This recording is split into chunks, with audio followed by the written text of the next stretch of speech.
दूध હોય, ઘી હોય કે પનીર હોય કે પછી ચીઝ હોય કે પછી હવે આઈસ્ક્રીમ, હવે બજારમાંથી કંઈ પણ ખાતા પહેલા એકવાર વિચારવું પડે એવી સ્થિતિ છે. કારણ કે ગુજરાતમાં ફૂડ સેમ્પલના આંકડા ચોંકાવનારા છે. છેલ્લા એક વર્ષમાં ફૂડ એન્ડ ડ્રગ્સ વિભાગે 3,589 સેમ્પલ લીધા, જેમાંથી 489 સેમ્પલ ફેલ થયા છે. એટલે કે તપાસાયેલા સેમ્પલમાંથી મોટી સંખ્યામાં ખાદ્ય ચીજોની ગુણવત્તા સામે સવાલ ઉભા થયા. સૌથી ચિંતાજનક વાત એ છે કે દૂધ, ઘીથી લઈને પનીર, બટર અને આઈસ્ક્રીમ સુધી ભેળસેળ સામે આવી. લોકો હોંશે હોંશે જે આઈસ્ક્રીમ ખાય છે તેના જ 23 સેમ્પલ ફેલ થયા. જે પ્રોસેસ્ડ અને લૂઝ દૂધના મળીને 66 સેમ્પલ નાપાસ થયા. પરંતુ સવાલ માત્ર ભેળસેળનો નથી, સવાલ તંત્રની કામગીરીનો છે. આ ગંભીર ગુના સામે તંત્રએ 35.17 લાખ રૂપિયાનો દંડ વસૂલીને સંતોષ માની લીધો.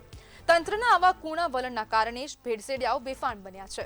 ચોંકાવનારી વાત એ છે કે ફૂડ એન્ડ ડ્રગ વિભાગે 3,589 સેમ્પલ તો લઈ લીધા, પરંતુ 1,096 સેમ્પલની તો ચકાસણી જ કરવામાં નથી આવી. આ સેમ્પલ સરકારી કબાટોમાં ધૂળ ખાઈ રહ્યા છે. તપાસમાં આટલો વિલંબ એ સાબિત કરે છે કે કાં તો તંત્ર પાસે પૂરતા સાધન નથી અથવા તો મિલાવટખોરોને છાવરવામાં આવી રહ્યા છે. અને તેના જ કારણે ક્યાંક ને ક્યાંક હવે ગુજરાતમાં જે ભેળસેળનો વ્યાપાર વધી ગયો હોય તેવા પ્રકારની સ્થિતિ સ્પષ્ટપણે અહીંયા ઊભી થઈ રહી છે. અને કદાચ ક્યાંક ને ક્યાંક ગુજરાતીઓ જે બહારનું ભોજન ખાઈ રહ્યા છે, ઘરના સિવાય બહારનું કંઈ પણ ખાઈ રહ્યા છે, તેમાં ખાસ કરીને હવે મિલાવટ જોવા મળતી હોય તેવા પ્રકારની સ્થિતિ છે. વિચારવા આપણને મજબૂર કરે કે આપણે દૂધ પણ પીવું કે ન પીવું, કારણ કે દૂધમાં પણ હવે ભેળસેળ થઈ રહી છે. દૂધ, ઘી, બટર દરેક વસ્તુમાં ક્યાંક ને ક્યાંક ભેળસેળની માત્રા સતત વધી રહી છે. આજકાલ તો જીરું હોય, જે ખડા મસાલા હોય છે, તેની અંદર પણ ભેળસેળ જોવા મળી રહી છે. પનીરની અંદર ભેળસેળ, દરેક વસ્તુમાં ભેળસેળ છે. હવે બહારનું ખાતા પહેલા 1000 વાર વિચારવું પડશે કે આપણે બહારનું ખાવું કે ન ખાવું.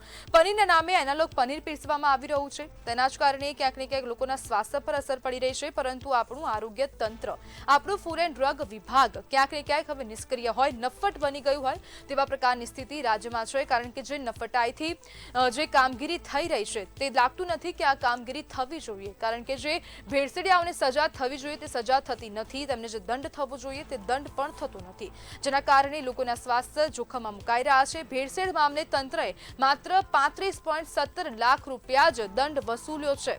જ્યારે દંડ વસૂલાયો, પણ ભેળસેળખોરો સામે કડક કાર્યવાહી ક્યારે, તે પણ એક મોટો સવાલ અહીંયા બની ગયો છે.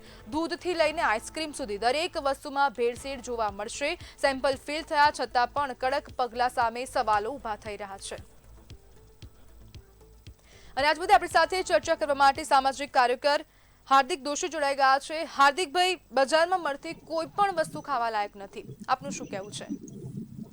જી ચોક્કસથી. આની પહેલા પણ સૌથી પહેલા તો મંતવ્ય દોસ્તનો આભાર માનીશ, કેમ કે જ્યારે નાગરિકના આરોગ્ય બાબતેનો પ્રશ્ન હોય છે ત્યારે ઘણા ઓછા મીડિયા પ્લેટફોર્મ પર આનું ઉજાગર કરવામાં આવતું હોય છે.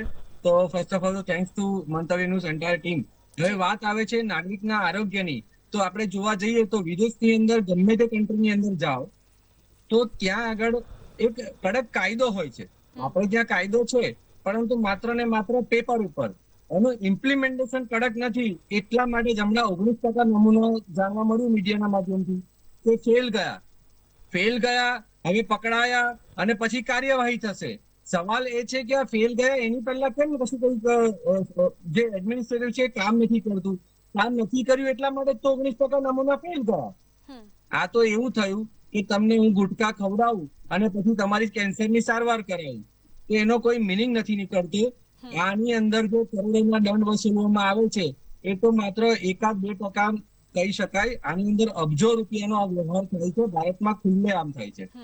સવાલ એ છે કે અમારા સોશિયલ મીડિયાના માધ્યમથી, સામાજિક કાર્યકરોના માધ્યમથી એવું જાણવા મળે છે કે જ્યારે કોઈ એક પેઢી આમાં પકડાય છે ત્યારે એ નવા રૂપ ધારણ કરીને નવા નામથી બીજો ધંધો શરૂ કરી દે છે.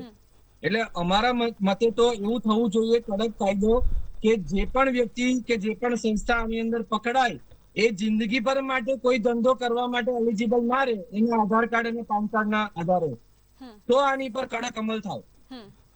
પરંતુ હાર્દિકભાઈ, અમલ તો થતો છે નહીં. અધિકારીઓ ક્યાંક ને ક્યાંક સૂતા હોય તેવા પ્રકારની તો સ્થિતિ છે રાજ્યમાં. તો શું લાગે છે કે ગુજરાતની જનતા આવનારા સમયમાં શુદ્ધ ખોરાક ખાઈ શકશે?